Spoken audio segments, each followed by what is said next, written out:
ሰው ለየካቲት በዛቲ ዕለት አይረፍ። ቅዱስ ኤፍሬም መታሰቢያው ነው። በረከቱ ጋራት።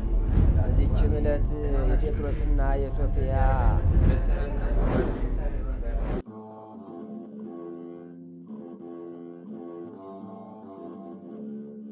በስመ አብ ወወልድ ወመንፈስ ቅዱስ አሐዱ አምላክ አመ ሐሙስ ለጥቅምት በዛቲ ዕለት አይረፍ አባ ጳውሎስ ሊቀ ጳጳሳት ዘሀገረ ቁስጥንጥንያ።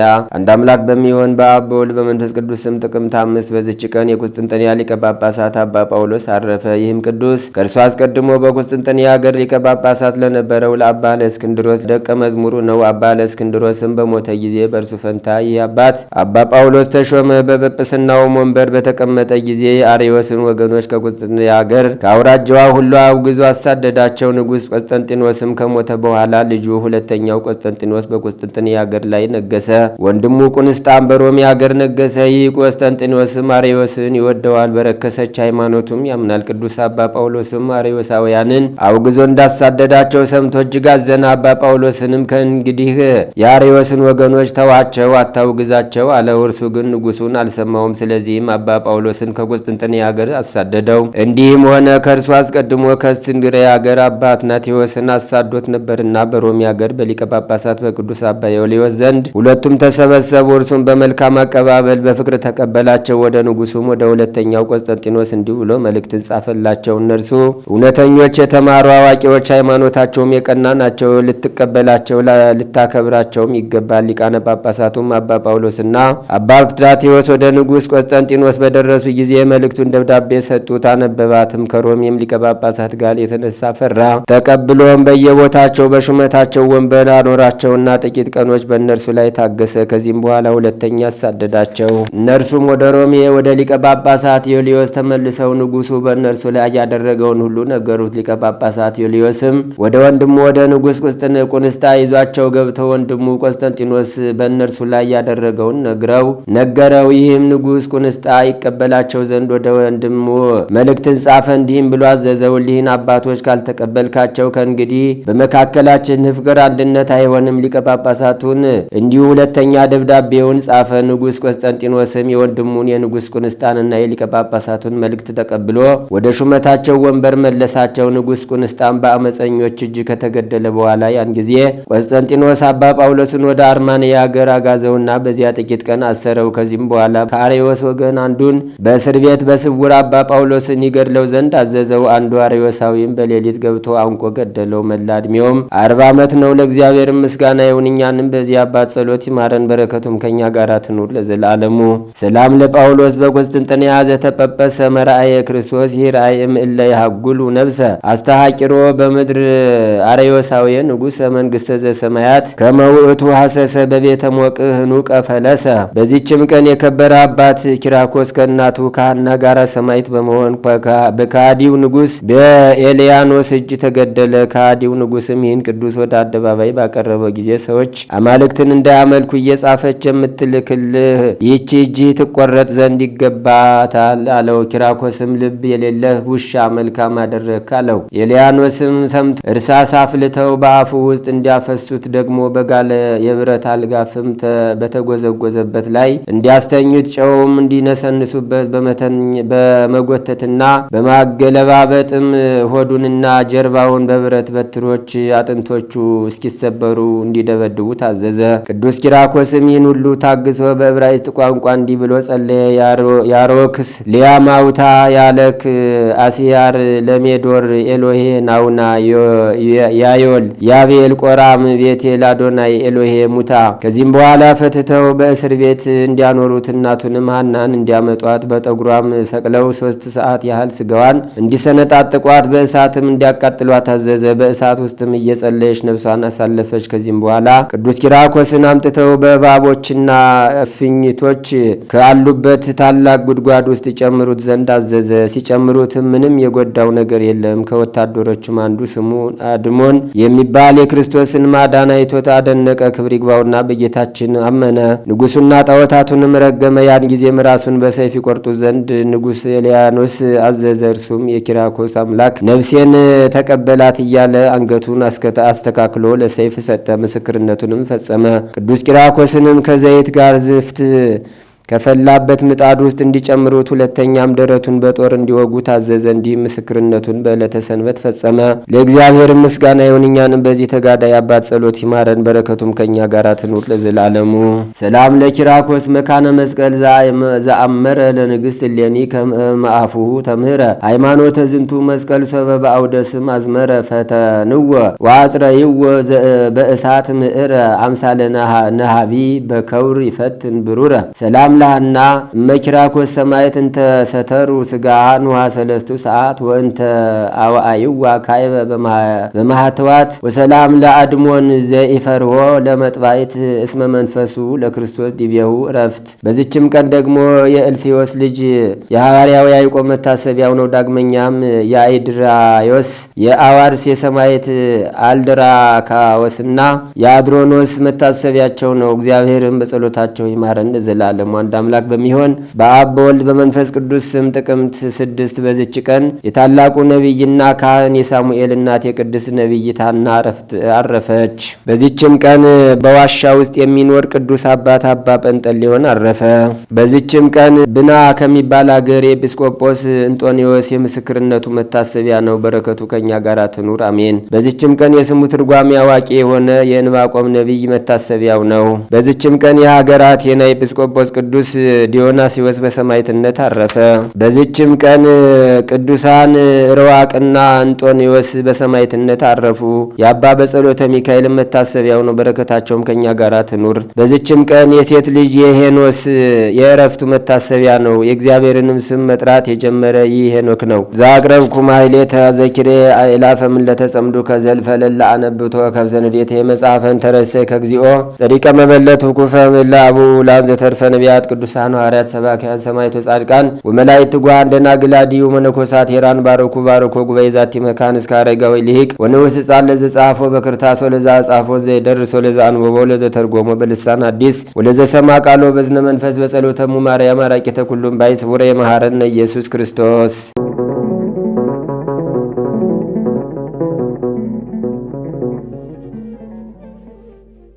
ተአምር ዘገብረ እግዚእነ አምላክነ መድኃኒነ ኢየሱስ ክርስቶስ ሳሉ ምሕረቱ ያሉ ምስለ ኩልነ ህዝበ ክርስቲያን ለዓለም ዓለም አሜን። ይቅርታው ቸርነቱ ለዘላለም በእውነት ይደርብና ጌታችን አምላካችን መድኃኒታችን ኢየሱስ ክርስቶስ በጻድቁ አባታችን አቡነ ገብረ መንፈስ ቅዱስ ላይ አድሮ ያደረገው ተአምር ይህ ነው። የጻድቁ የአባታችን አቡነ ገብረ መንፈስ ቅዱስ ረድኤትና በረከት አማላጅነት በሁላችን በህዝበ ክርስቲያን ላይ ጸንቶ ይኑር ለዘላለሙ አሜን። አባታችን ገብረ መንፈስ ቅዱስ በኢትዮጵያ ሳለ በየዓመቱ 3 ጊዜ ጌታችን ወደ ተወለደባትና ወደ ተጠመቀባት ወደ ተሰቀለበትና ወደ ተቀበረባት አገር በዚያ ስጋ ደሙ ሊቀበል ዘንድ ኢየሩሳሌም ይሄድ ነበር። ከዚያም ከጌታችን ከኢየሱስ ክርስቶስ መቃብር ደርሶ ይሰግዳል። በዚያም ለረጅም ጊዜ ቆሞ ይጸልያል። ስለ ኢትዮጵያ ሰዎች ይማልዳል። ቃል ኪዳን ይሰጠው ዘንድ ወደ ፈጣሪው ይለምናልና ምልጃው ከእግዚአብሔር ፊት ደርሷልና።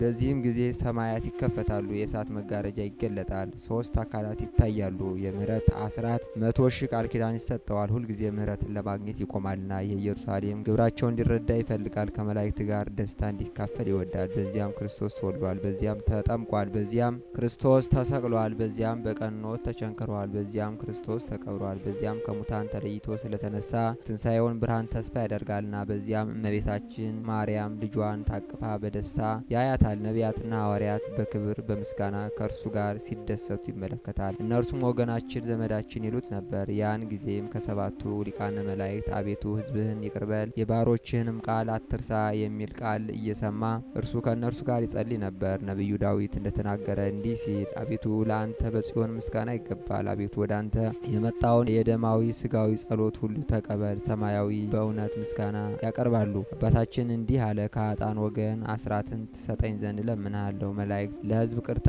እንዲለምኑ እርሱ አቤቱ የኢትዮጵያን ሕዝብ ይቅር በላቸው እያለ ይማልዳል። አስራት የሆነው ዘንድ በሰማይም ደስታ የሆነው ዘንድ ስለ ጻድቃን የለመነ አይደለም ስለ ኃጥአን ነው እንጂ በማለት ይጸልያል። ጌታ ኢየሱስ ክርስቶስ አባታችን አቡነ ገብረ መንፈስ ቅዱስ ወንጌል አባትና እናቱን ሚስቱንና ልጁን ወንድምና እህቱን ገንዘቡንና እርሻውን ስለ እኔና ስለ ወንጌል ወንጌል የተወ በዚህ ዓለምና በሚመጣው ዓለም 100 እጥፍ ዋጋ እንደሚያገኝ ሁሉ ለአንተም ለከበርከው አገልጋይ የኢትዮጵያ ሰዎች አስራት አድርጌልሃለሁ አለው። አባታችን ገብረ መንፈስ ቅዱስም ከፈጣሪው ከኢየሱስ ክርስቶስ ይህን ቃል ኪዳን ከተቀበለ በኋላ በፍጹም ደስታ እግዚአብሔርን እያመሰገነ ከዚያ ተነስቶ በነፋስ ሰረገላ ተቀምጦ ወደ ሀገሩ ተመልሶ እንደ ዓይን ጥቅሻ ከኢየሩሳሌም ምድር ደረሰ። የጻድቁ አባታችን የአቡነ ገብረ መንፈስ ቅዱስ ረድኤትና በረከት አማላጅነት አይለየን፣ አሜን።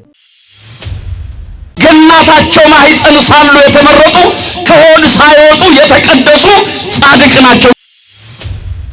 ገብረ መንፈስ ቅዱስ የረገጡትን አናብርቱ እየላሱ ጠግበው ያድሩ ነበረ። ሀገረ እግዚአብሔር ኢትዮጵያን በአራቱም ማዕዘን ባርከዋል፣ ዞረው አስተምረዋል። በአንደኛው አንበሳ ላይ የጸሎት መጽሐፋቸውን ጭነው ሀገረ እግዚአብሔርን በወንጌል አርሰዋል። በስሜ ቀዝቃዛ ውሃ ቀድቶ የሰጠውን ለተጠማ ያጠጣውን ማርልኝ ብለው ለመኑት። ኦርቶዶክሳውያን እግዚአብሔር በየዘመኑና በየጊዜው የሰውን ልጅ ከፈጠረ በኋላ ለሰው ልጆች የገባልን የሰጠን ታላላቅ የሆኑ ቃል ኪዳኖች አሉ። በድክመታችን እንድንበረታ፣ ከውድቀታችን እንድንነሳ፣ ከስብራታችን እንድንጠገን እግዚአብሔር በየክፍለ ዘመናቱ ያኖረልን ያጸናልን በመካከላችን ያቆመው ቃል ኪዳን አለ። ይህንን የመጽሐፍ ቅዱስ ክፍል ስትመለከቱት ስለ ደገኛው ሰው መንገዱንና አካሄዱን ኑሮውንና ዘመኑን ከእግዚአብሔር ጋር ስላደረገው ስለ ጻድቁ ከነበሩት አባቶቻችን መካከል ደግ ተብሎ ጻድቅ ተብሎ ወይንም አካሄዱን ከእግዚአብሔር ጋር አደረገ ተብሎ የተመሰከረለት ጻድቁ ኖህ ነው። ሕዝቡ በእግዚአብሔር ፊት ባመፁ ሰዓት እግዚአብሔር ሰው ሲፈልግ ያንን ሕዝብ ለመታደግና ለማዳን እግዚአብሔር ያልታገሰው ያላሳለፈው ክፉ ነገር የለም። በክፉ ዘመን ሰው በጠፋበት ዘመን አካሄዱን ከእግዚአብሔር ጋር ያደረገ ዘመኑን ሁሉ ኑሮውን ሁሉ ከእግዚአብሔር ጋር ያሰመረ መውጣትና መግባቱን መነሳትና መቀመጡን ባገኘው ነገር ሁሉ እግዚአብሔርን ያመሰገነ ታላቁ የእግዚአብሔር ወዳጅ ጻድቁ ኖህ ነው። ስለዚህ እግዚአብሔር ያንን ሕዝብ በጥፋት ውሃ ከቀጣው በኋላ ዳግም ኖህ በእግዚአብሔር ፊት በቆመ ጊዜ ይህንን ሕዝብ እንዳታጠፋ እባክህ ጌታ ሆይ በአንተና በሕዝብ መካከል ያለውን ምሕረትን መግለጫ ይቅርታህን ማሳያ የሆነውን ቃል ኪዳንህን የምታጸናበትን ምልክቱን ግለጥ አለው። የእግዚአብሔር ልጆች እግዚአብሔርም ለኖህ ተናገረ። በእኔና በሕዝቡ መካከል በምድር ባለ ፍጥረት ሁሉ ሥጋ በለበሰ ሁሉ መካከል ያቆምኩት የማይጠፋው ቃል ኪዳን ይህ ነው ብሎ እግዚአብሔር ለኖህ የገባለትን ቃል ኪዳን ገለጠ ይላል። ክብርና ምስጋና ለስሙ ይሁን። ኪዳን ማለት ከእግዚአብሔር ከአምላካችን ጋር የምናደርገው ውል ስምምነት ነው። እግዚአብሔር ለሕዝቡ ያለውን ምሕረት የሚገልጥበት፣ እግዚአብሔር ለሕዝቡ ያለውን ፍቅር ያለውን ቸርነት የሚገልጥበት ውል ስምምነት ቃል ኪዳን ተብሎ ይጠራል። በመጽሐፍ ቅዱስ እግዚአብሔር አምላካችን በቃል ኪዳን ካጸናቸው በቃል ኪዳኑን ከፈጸመላቸው ደጋግ አባቶች መካከል የመጀመሪያው የፍጥረት ሁሉ አባት እግዚአብሔር ኪዳኑን ካጸናላቸው ሰዎች መካከል አንዱ አዳም ነው። ኪዳነ አዳም ይባላል። እግዚአብሔር አዳም በድሎ ከገነት ተሰዶ እግዚአብሔርን ያህል ጌታ ገነትን ያህል ቦታ ባጣ ጊዜ ወደ ፍርድ የተጣለው ጸጋውን የተገፈፈውን አዳምን ወደ ቀደመ ስፍራው ሊመልሰው ከሰማያ ሰማያት ወርጄ ከልጅ ልጅ ተወልጄ አድንሃለሁ የሚል ሰማያዊ አባታዊ ቃል ኪዳን ገብቶለታል። ይህ ኪዳነ አዳም ይባላል። ሁለተኛው ኪዳነ ኖህ ነው። አሁን የተናገርነው ቅድም እግዚአብሔር ለሕዝቡ ያለውን ማዳንና ቸርነት የገለጠበትን መንገድ ተመልክተናል። ሶስተኛው ኪዳነ ሙሴ ነው። ከሙሴ ጋር እግዚአብሔር ያደረገውን ቃል ኪዳን አጽንቷል። ከባርነት ቀንበር ነፃ አውጥቶ ወደ ተስፋይቱ ሀገር ወደ ምድረ ርስት ከነዓን ሕዝቡ ይገቡ ዘንድ በበደላቸውና በኃጢአታቸው ምክንያት ከመንገድ ሳያስቀራቸው 40 ቀን የሚጓዙትን መንገድ በኃጢአታቸው ምክንያት 40 ዓመት ቢጓዙትም እግዚአብሔር ለአባቶቻቸው የገባውን ቃል ኪዳን አሰበ ነው የሚለው መጽሐፍ። ለአባቶቻቸው የገባውን ቃል ኪዳን አሰበ። ስለዚህ ለነ ሙሴ የገባውን ቃል ኪዳን አስቦ እግዚአብሔር ወደ ተስፋይቱ ሀገር ወደ ምድረ ርስት ከነዓን አሻገራቸው።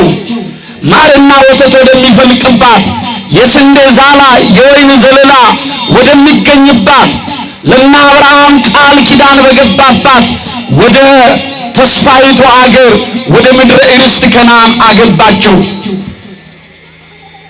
ይሄ ከሙሴ ጋር የተደረገውን ቃል ኪዳን እግዚአብሔር ለሕዝቡ በኃጢአታቸው ምክንያት ስለ ወዳጆቹ በገባው ቃል ኪዳን ምክንያት እንዳላስቀረባቸው ማሳያ ነው። የመጨረሻው ኪዳነ ዳዊት ነው። ለዳዊት የገባውን ቃል ኪዳን እግዚአብሔር አሰበ። እንግዲህ ያንዳንዱን ብንዘረዝረው ከጊዜውና ከሰዓታችን አኳያ በቂ ስለማይሆን ያለንንም ወቅቱን ጊዜውንና ሰዓቱን መጠቀም ስላለብን የመጨረሻው እግዚአብሔር ቃሉን ያጸናባት፣ ፍጥረት ሁሉ የዳነባት፣ የቅዱሳን መመኪያ፣ የደናግል ተስፋ፣ የሰማዕታት አክሊላቸው፣ የጻድቃን እናታቸው፣ የመላእክት እህታቸው የሆነች እመቤታችን ቅድስት ኪዳነ ምሕረት ለሷ የገባው ቃል ኪዳን የተለየ ነው።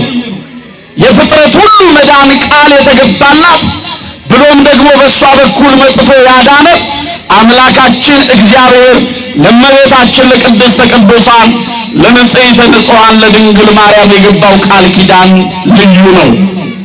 እንግዲህ እግዚአብሔር በመካከላቸው ያቆምኩት ቃል ኪዳን ምልክቱ ይህ ነው አለ ነቢየ እግዚአብሔር ቅዱስ ዳዊት በመዝሙር 89 ቁጥር 3 ላይ እግዚአብሔር ከመረጣቸው ጋር ቃል ኪዳንን አደረገ ይላል። ምን ካላቸው ጋር ንገሩኝ እስቲ?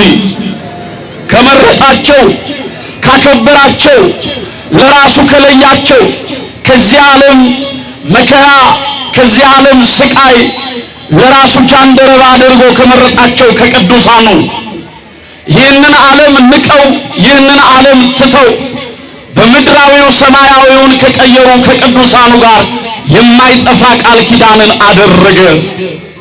ሰማያዊ ቃል ኪዳንን አደረገ። የእግዚአብሔር ልጆች በሰውና በሰው ያለ ቃል ዘመን ይሽረዋል፣ አረፍተ ዘመን ይገታዋል፣ ቀንና ጊዜ ይገድበዋል። ሰማያዊ አባታችን ሰማያዊ አምላካችን ለቅዱሳኑ የገባውን ቃል ኪዳን እስከ መጨረሻው ድረስ አጽንቶ ያኖራል። ምክንያቱም የሞቱን መስቀል ተሸክመው ይህንን ዓለም ንቀው ራሳቸውን ክደው በመከራው መከራውን መስለው በትንሣኤ ኅብረት ተነስተው ከእርሱ ጋር ኖረው እግዚአብሔር አምላካቸውን ያከበሩ የመረጣቸው ቅዱሳን ናቸውና ከመረጣቸው ከወዳጆቹ ጋር ከቅዱሳን ጋር ቃል ኪዳንን አደረገ ይለናል። የዛሬው ዕለት የመሰባሰባችን ትልቁ ምክንያት የእግዚአብሔር ልጆች ግብፃዊ ሆነው ሳሉ ለሀገር እግዚአብሔር ለኢትዮጵያ የጸለዩ እግዚአብሔር ከማኅፀን ጀምሮ የለያቸው የመረጣቸው ለራሱ አገልጋይ አድርጎ የሾማቸው ለሰማያዊቷ መንግስት ሙሽራ የሆኑ ይህንን ዓለም ንቀው ይህንን ዓለም ትተው የመነኑ የተለዩ ከዚህ ዓለም ከስጋዊው ፈቃድ ርቀው ፈቃደ ስጋቸውን ለፈቃደ ነፍሳቸው ያስገዙ የሰው እጅ የፈተለውን የሰው እጅ የተጠበበበትን ልብስ ያለበሱ ሰማያዊ ጸጋን የተጎናጸፉ የጻድቁ የአባታችን የአቡነ ገብረ መንፈስ ቅዱስን የተገባላቸውን ቃል ኪዳን ምክንያት በማድረግ ነውና የተሰበሰብነው። በጻድቁ በአባታችን በአቡነ ገብረ መንፈስ ቅዱስ ቃል ኪዳን ሁላችንንም እንዲጎበኘን አምላካችን እግዚአብሔር ይርዳን። አመስግኑት እግዚአብሔርን ሁላችሁ። ኦርቶዶክሳውያን በቀኖና ቤተ ክርስቲያን ይህ በዓል እንዲከበር አባቶቻችን ከሰሩልን ሥርዓት መካከል መጋቢት 5 ቀን ከዕረፍታቸው በፊት እግዚአብሔር አምላካችን እልፍ አእላፍ መላእክትን አስከትሎ ወዳጆቹን ቅዱሳን ሐዋርያትን አስከትሎ እናታችን እመቤታችንን ይዞ ገብረ መንፈስ ቅዱስ ይህንን ዓለም ተሰናብተው ወደ አምላካቸው ወደ ተዘጋጀላቸው ወደ ክብር ዙፋን እንዲሁም ደግሞ በቀኙ ለመቆም ከጠራቸው የእግዚአብሔር የጥሪ ድምፅ ከመድረሱ በፊት እግዚአብሔር ለወዳጁ ለጻድቁ ለአቡነ ገብረ መንፈስ ቅዱስ ለገብረ ሕይወት ተገልጦ የገባላቸውን ቃል ኪዳን ያንን በዓል አባቶቻችን በሰሩልን ሥርዓት መካከል ወደዚህ አምጥተን እንድናከብረው ይህንን ሕግ አኑረውልናል።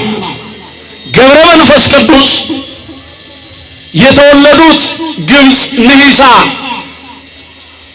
አዎ አባታቸው ስምዖን እናታቸው አቅሌስያ እግዚአብሔርን ደጅ በመጥናት የተገኙ ጻድቅ አባት በእናት በአባታቸው ቤት ሲኖሩ ገብረ መንፈስ ቅዱስ ገና ከማኅፀን ሲወጡ ስብሐት ለአብ ስብሐት ለወልድ ስብሐት ለመንፈስ ቅዱስ ብለው በተወለዱ በሦስት ቀናቸው ለአብ ምስጋና ይገባል፣ ለወልድ ምስጋና ይገባል፣ ለመንፈስ ቅዱስ ምስጋና ይገባል ብለው በአንድነት በሦስትነት የሚሰለሰው የሚቀደሰውን አምላካቸውን በሕይወታቸውና በዘመናቸው እስከ ዘመነ ሕልፈታቸው ድረስ ያመሰገኑበትን ምስጋና በተወለዱ በሦስተኛ ቀናቸው የጀመሩት። ክብርና ምስጋና ለስሙ ይሁን።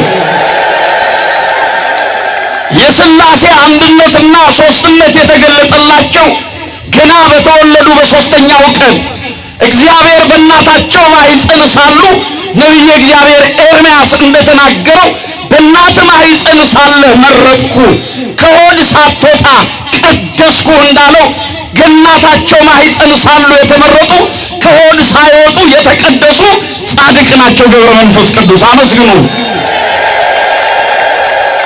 ኦርቶዶክሳውያን። ከዚህ የተነሳ ገብረ መንፈስ ቅዱስ በእናታቸው በአባታቸው ቤት ሲኖሩ ከእግዚአብሔር እንደተገኙ የእግዚአብሔርም እንደሆኑ ከጽንሰታቸው እስከ ውልደታቸው ድረስ ያለው ታሪክ ብቻ በቂ ነው። የተጸነሱት መጋቢት 29 ከሦስቱ አካል አንዱ አካል ከሦስቱ ቅዱስ አንዱ ቅዱስ በብስራተ መልአክ በማኅፀነ ማርያም ከላይ ከዙፋኑ ሳይጎድል በላይ ሳይጨመር በታች ሳይጨመር በላይ ሳይጎድል ከሦስቱ ቅዱስ አንዱ ቅዱስ ወልደ አምላክ ኢየሱስ ክርስቶስ በእመቤታችን ማኅፀን ባደረ ዕለት ገብረ መንፈስ ቅዱስ ከአባታቸው ከስምዖን ወገብ በእናታቸው በአቅሌስያ ማኅፀን ያደሩት መጋቢት 29 የተጸነሱበት ዕለት ነው። የተወለዱት ታኅሳስ 29 ቀን ነው። የኔና የእናንተ አምላክ በአጭር ቁመት በጠባብ ደረት በሥጋ ማርያም በቤተልሔም አውራጃ በከብቶች ግርግም ሲወለድ ገብረ መንፈስ ቅዱስ ንሂሳ ተብላ በምትጠራ በግብፅ ልዩ ስፍራ ባላት እግዚአብሔር እኚህን ጻድቅ ለጨለማው ዓለም ብርሃን የሆኑ ዘንድ ከእናታቸው ከአቅሌስያ ማኅፀን የተወለዱት ታኅሳስ 29 ቀን ነው። ክብርና ምስጋና ለስሙ ይሁን። ኦርቶዶክሳውያን ገድላቸው ታሪካቸው ሰፊ ነው። እኛ የቅዱሳንን ገድላቸውን ስንናገር ድንቅ ሥራቸውን ስንመሰክር መጽሐፍ ቅዱሳዊ እንዳልሆነ አፈ ታሪክ እንደሆነ የሚገምቱ ዛሬም ሕሊናቸውን ላልተገባ አእምሮ አሳልፈው የሰጡ የኑፋቄው ማዕበል የኑፋቄው ጅረት የወሰዳቸው የቤተ ክርስቲያን ማዕድን ከፊታቸው ገፍተው የጣሉ የቅዱሳኑ በረከት የተለያቸው ብዙ ወገኖቻችን አሉ። እግዚአብሔር ልብ ይስጣቸው። የቅዱሳን ገድል የቅዱሳን ተአምራቸው ግብረ ሐዋርያት ነው። የሐዋርያት ሥራ ነው፣ ሌላ አይደለም። የሐዋርያት ሥራ የቅዱሳኑ ገድል ነው። የሐዋርያት ተጋድሎ የሐዋርያት ሥራ ነው። በዚህ ወንጌላዊው ጽፎታል። ይሄ ነው ዛሬም የምንመለከተው ኦርቶዶክሳውያን። ስለዚህ በተወለዱ በ562 ዓመታቸው አያችሁ፣ በ562 ዓመታቸው ዛሬ ይሄንን ዘመን አይደለም 40 ዘመን 70 ዘመን ለመኖር እኮ የተጨነቅንበት ጊዜ ነው። መከራው የተፈራረቀበት ወቅት ነው። ግራ የተጋባንበት ሰዓት ነው። ያ እነ ገብረ መንፈስ ቅዱስ የጸለዩበትን የጸሎት ዘመን እግዚአብሔር ይመልስልን። ከእግዚአብሔር ከአምላካቸው ጋር ተነጋግረው ሀገር እግዚአብሔር ኢትዮጵያን ያስታረቁበትን ዘመን የነ ገብረ መንፈስ ቅዱስ የጸሎታቸው ኃይል፣ የምልጃቸው ኃይል፣ የትሩፋታቸው በረከት ዛሬም በሀገራችን በኢትዮጵያ ይገለጥልን። እንዲህ ነው የእግዚአብሔር ወዳጆች በሀገር እግዚአብሔር ወደ ኢትዮጵያ ሲመጡ ዝቋላ ተብሎ በሚጠራው ገዳም ደብረ ቅዱስ ተብሎ በሚጠራው ስፍራ ላይ ራሳቸውን በሐይቅ ውስጥ የቁልቁሊት ቀብረው ሀገር እግዚአብሔር ኢትዮጵያን ትውልዱን ካልማርክልኝ ከዚህ አልወጣም በማለት ከአምላካቸው ጋር ተነጋገሩ። እግዚአብሔር ብስራታዊውን መልአክ ቅዱስ ገብርኤልን ላከላቸው ይላል። ገብረ መንፈስ ቅዱስ ወዳጄ ጸሎትን ሰምቻለሁ፣ ትሩፋትን ተጋድሎህን አይቻለሁ፣ የለመንከኝን ሁሉ ፈጽምልሃለሁ። አሁን ከዚህ ከሐይቅ ውስጥ ውጣ አላቸው። ገብረ መንፈስ ቅዱስ ይህንን ቃል ኪዳን ተቀብለው ሀገር እግዚአብሔር ኢትዮጵያን አስምረው 100 ዓመት ከጸለዩበት የጸሎታቸውን ወዝ ካፈሰሱበት ርኩሳን አጋንንትን ድል ካደረጉበት ሃይማኖትን ካጸኑበት ከዛ ከሐይቅ ውስጥ ወጥተዋል። ከዝቋላ እስከ ምድረ ከብድ ድረስ ዋሻ ሰርተው 60 አናብስት 60 አናብርት በእግራቸው እግር ስር እየተከተሉ ምን አበላቸዋለሁ ብለው በጠየቁ ጊዜ የቆምክበትን የረገጥከውን ምድር እየላሱ ይጠግባሉ አላቸው። ክብርና ምስጋና ለስሙ ይሁን። የገብረ መንፈስ ቅዱስ ገድላቸው፣ የገብረ መንፈስ ቅዱስ ተአምራቸው፣ የገብረ መንፈስ ቅዱስ ጸሎታቸው ባለበት ቦታ ሁሉ የማን በረከት አለ? ንገሩኝ ሁላችሁም፣ የማን በረከት አለ? የእግዚአብሔር በረከት አለ። የእርሱ ቸርነት አለ። ገብረ መንፈስ ቅዱስ የረገጡትን አናብስቱ አናብርቱ እየላሱ ጠግበው ያድሩ ነበረ። የእግዚአብሔር ልጆች ያገለግሏቸው ነበረ። እነ ሳሙኤል ዘዋልድባ በአንደኛው አንበሳ ላይ ተጭነው ሀገር እግዚአብሔር ኢትዮጵያን በአራቱም ማዕዘን ባርከዋል፣ ዞረው አስተምረዋል። በአንደኛው አንበሳ ላይ የጸሎት መጽሐፋቸውን ጭነው ሀገር እግዚአብሔርን በወንጌል አርሰዋል። የእግዚአብሔር ወዳጆች እነ ተክለ ሃይማኖት በኖሩበት በተዘዋወሩበት ሀገር እግዚአብሔር ኢትዮጵያን ለ41 ዓመት ወንጌል ሲሰብኩ ተክለ ሃይማኖት አቡነ ተክለ ሃይማኖት አባታችን እያለ እጽዋቱ ሁሉ እየተነቀለ ይከተላቸው ነበረ። እግዚአብሔር ቅዱሳኑን በእንዲህ ያለ ክብር ያከበራቸው። ክብርና ምስጋና ለስሙ ይሁን። አመስግኑት ሁላችሁ። ከዝቋላ አንስተው እስከ ምድረ ከብድ ድረስ በዋሻ እየተመላለሱ ሁለቱ ተራሮች ፊት ለፊት የሚተያዩ ናቸው። በዚህ ተራራ ውስጥ እየተመላለሱ ሀገረ እግዚአብሔር ኢትዮጵያን በአራቱም ማዕዘን ይባርካሉ። ገብረ መንፈስ ቅዱስ መጋቢት 5 ቀን በ14ኛው መቶ ክፍለ ዘመን የዕረፍታቸው ዘመን በደረሰ ጊዜ 562 ዓመት ሲኖሩ ገብረ መንፈስ ቅዱስ እናታቸው አባታቸው ያበሰሉትን ምግብ አልበሉም። እናታቸው አባታቸው የፈተሉትን ፈትል በትከሻቸው ላይ አላደረጉም። ከራስ ፀጉራቸው እስከ እግር ጥፍራቸው እግዚአብሔር በጸጋ በመንፈስ ቅዱስ አክብሯቸዋል። ክብርና ምስጋና ለስሙ ይሁን። አያችሁ የልጁን መልክ ይመስሉ ዘንድ እነዛን አስቀድሞ ያያቸውን ጠራቸው፣ የጠራቸውን መረጣቸው፣ የመረጣቸውን አጸደቃቸው፣ አከበራቸው፣ ያከበራቸውን አጸደቃቸው፣ ያጸደቃቸውንም ለዘላለሙ ከፍ ከፍ አደረጋቸው።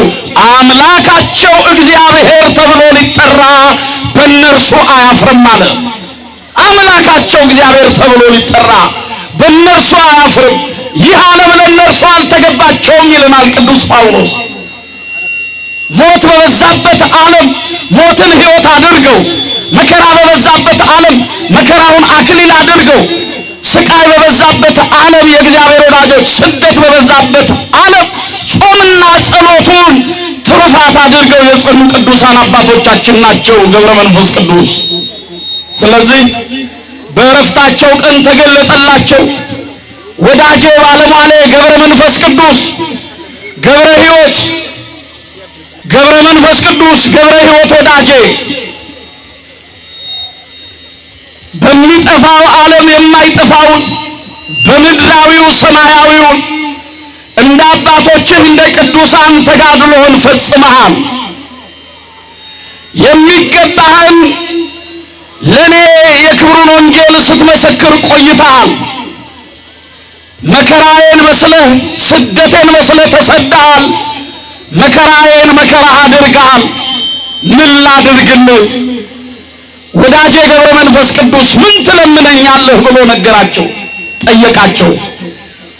ጌታዬ በስምህ ያመኑትን በቃል ኪዳኔ የተማጸኑትን ስሜን የጠሩትን ዝክሬን የዘከሩትን ቤተ ክርስቲያኔን የሰሩትን የተራበ ያበሉትን የተጠማ ያጠጡትን ማርልኝ፣ ይቅር በልልኝ፣ ይቅር በልልኝ። በስሜ ቀዝቃዛ ውሃ ቀድቶ የሰጠውን ለተጠማ ያጠጣውን ማርልኝ ብለው ለመኑት። ቀዝቃዛ ውሃ ምን ዋጋ ይከፈልበታል? ምን ዋጋ ይከፈልበታል? ኦርቶዶክሳውያን አያችሁ፣ ብዙ ዋጋ ከማንከፍልበት በማሰብ ብቻ ከቅዱሳኑ በረከት እንድንጎበኝ እግዚአብሔር ሲረዳ ምን አላቸው? ምን አሉት? አቡነ ገብረ መንፈስ ቅዱስ ቀዝቃዛ ውሃ ቀድቶ በስሜ ያጠጣውን ማርልኝ፣ ምን በልልኝ? እንኳን ቤተ ክርስቲያን የሰራውን ገድላቸውን የሰማውን ያነበበውን በስማቸው እግዚአብሔር በሰጣቸው ቃል ኪዳን እግዚአብሔር አምላካቸውን ሲያመሰግኑ ያደሩ ሊቃውንቱ ከቆሙበት ሳይቀመጡ ከዘረጉበት ሳያጥፉ ያደሩትን ይቅርና ቀዝቃዛ ውሃ ቀድቶ በስሜ የሰጠውን ማርልኝ አሉት። ወዳጄ ገብረ መንፈስ ቅዱስ ገብረ ሕይወት ሆይ ይሄ ካደረክልኝ ለኔ ከተጋደልከው ተጋድሎ ከገለጥከው ክብር የተነሳ ይሄ ምንም ነው። እንደወደድክና እንደፈቀድክ ይደረግልህ። ስምህን የጠራውን ገድልህን የሰማውን ያሰማውን ቤተ ክርስቲያንህን ያነጸውን የተራበ ያበላውን የተጠማ ያጠጣውን ሁሉ ምን እልልሃለሁ? ንገሩኝ እስቲ እናንተ ተናገሩ በደንብ። ምን እልልሃለሁ? ሁላችሁም ተናገሩ። ምን እልልሃለሁ? ዛሬ ምሕረትን ያገኘንበት ቀን ነው። ደስ ይበላችሁ፣ እልል በሉና አመስግኑ። ከተገባላቸው ቃል ኪዳን መካከል ዛሬ በተገባላቸው ቃል ኪዳን እግዚአብሔር እኛን የጎበኘበት ዕለት ነው። ለዚህ ነው በመካከልህ ያቆምኩት ቃል ኪዳን ምልክቱ ይህ ነው አለ። በቃ ገብረ መንፈስ ቅዱስ በመካከላችን የቆሙ በእኛና በእግዚአብሔር መካከል የቆሙ ምልክታችን ናቸው። ቅዱሳን አባቶቻችን በእኛና በእግዚአብሔር መካከል የቆሙ ወደ እግዚአብሔር መንግሥት የምንገባባቸው የተጋድሎ የጽናት የትሩፋት የበረከት ምልክቶቻችን ናቸው። የእግዚአብሔርን በረከት በአንድም በሌላም የምንቀበልባቸው ምልክቶቻችን ናቸው። አመስግኑ እግዚአብሔርን። ምልክቶቻችን መስቀሉ ምልክታችን ነው። ቤተ ክርስቲያን ምልክታችን ናት። ቅዱሳኑ ምልክቶቻችን ናቸው። መላእክቱ ምልክቶቻችን ናቸው። እመቤታችን ወላዲተ አምላክ ምልክታችን ናት። ለዚህ ነው መጽሐፍ በቤቴና በቅጥሬ ውስጥ የማይጠፋ ቃል ኪዳንን ሰጠው አለ። ክብርና ምስጋና ለስሙ ይሁን። በቤቴና በቅጥሬ ውስጥ ምን የማይል ቃል ኪዳንን ንገሩኝ እስቲ። የማይጠፋ ቃል ኪዳንን ሰጠው። ዛሬ የዛሬ ዓመት አክብረናል። አዎ በበረከት ተጎብኝተናል። ዛሬ እግዚአብሔር አቆሞናል። እግዚአብሔር ቢያደርሰን የዛሬ ዓመትም እናከብራለን። ማን ያደርሰን? ይሄ ነው የእግዚአብሔር ወዳጆች።